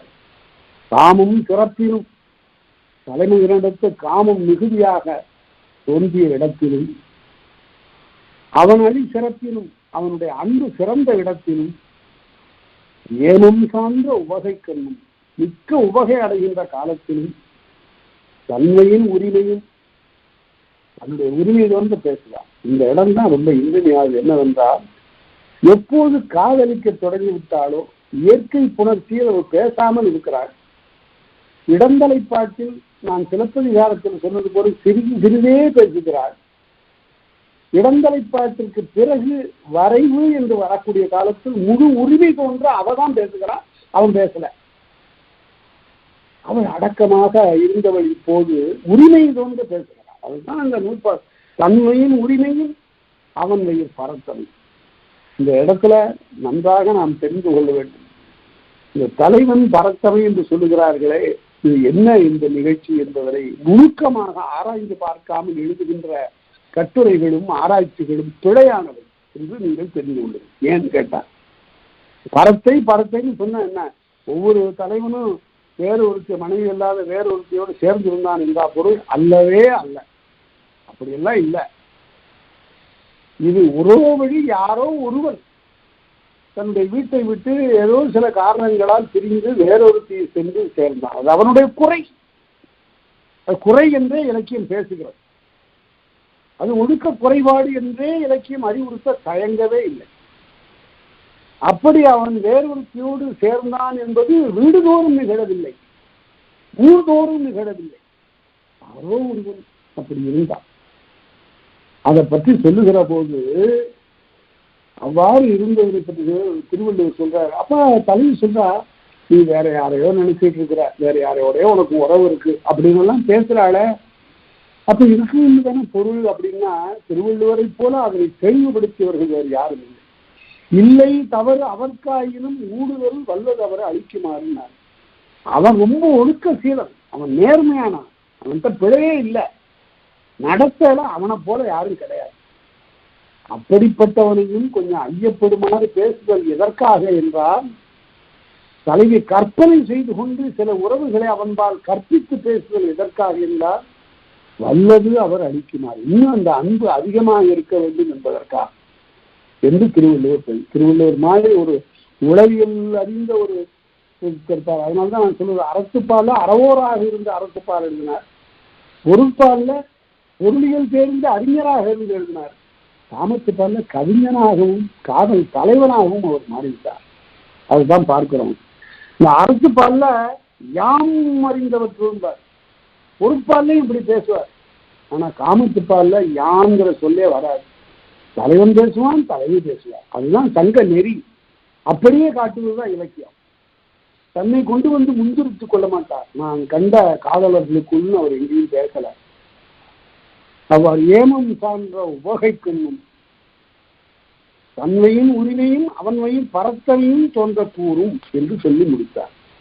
அதனால இதுவரையில அந்த தலைவியினுடைய கூற்று எங்கெங்கெல்லாம் நிகழும் என்று தலைவன் கூற்ற சொன்னாரு, அப்புறம் தலைவி கூற்ற சொல்லியிருக்கிறார். அடுத்து தலைவி கூற்றை தொடர்ந்து பேச போகிறார். அதற்கு பிறகு மற்ற கூற்றுகள் எல்லாம் வரும். தலைவியில் ஒரு அருமையான ஒரு காதல் இலக்கியம். இந்த காதல் இலக்கியத்தை தவறுபட புரிந்து கொண்டு பரத்தனை ஒரு பொதுவாக்கி பேசுதல் கூடாது. இலக்கியத்தை சுவைபட யாக்க வேண்டும் என்பதற்காக பரத்தை வரக்கூடும். பரத்தை ஒரு கற்பனை பாத்திரமாகவே இருக்கக்கூடும் பல இடங்கள்ல, சில இடங்கள்ல உண்மையாக இருக்கக்கூடும். அப்படி எண்ணுவதுதான் முறையாக சங்க இலக்கியத்தை படித்ததாக, தொல்காப்பியத்தை படித்ததாக ஆகும். இந்த அவ்வாறு மாசகர்ப்பித்துக் கொண்டு தலைவன் என்றால் அவன் வரையிறந்த உறவுடையவன், பல பெண்களோடு பழகின்றவன் என்றெல்லாம் பேசுவது தொல்காப்பிய அகத்தணை ஆகாது, சங்க இலக்கியம் காட்டுகின்ற அகப்பாடல் இலக்கணமும் ஆகாது. அது தெளிவாக தெரிந்து கொள்ள வேண்டும் என்று கூறி இதுகாரம் கேட்ட அனைவருக்கும் இன்றைய நன்றி கூறி அமைகின்றேன். நன்றி, வணக்கம்.